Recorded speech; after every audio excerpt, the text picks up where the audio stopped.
Alors, je reviens toujours au coronavirus, dont je disais que les mesures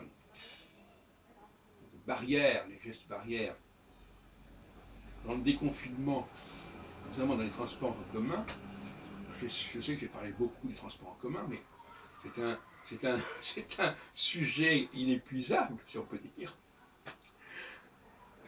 Alors, évidemment, il faudrait poser des questions.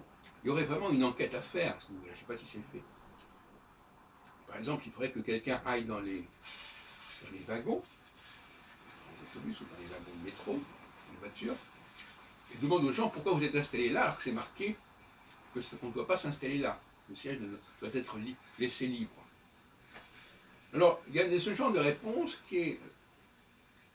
Alors, c'est assez curieux parce que par ailleurs, on sait que quand on fait la queue, il faut rester à 1 mètre de distance. Bon. Alors, il y a d'un côté la queue où on reste à la même distance, mais dans les transports en commun, ça n'est pas intériorisé.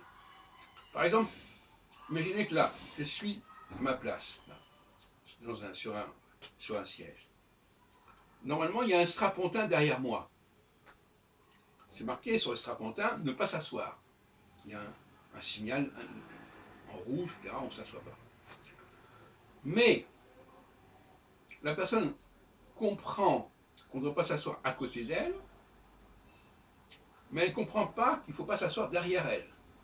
Alors que quand elle fait la queue, on lui dit ne vous mettez pas à moins d'1 mètre de la personne. Donc, l'autre jour, par exemple, il y a un couple qui était là, qui dit ah ben nous, de toute façon, on se connaît, on s'assoit à côté l'un de l'autre.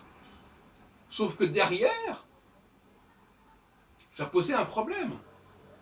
Mais ils ne réfléchissaient pas à ce qui se passait derrière. Alors que, quand ils font la queue, ils réfléchissent.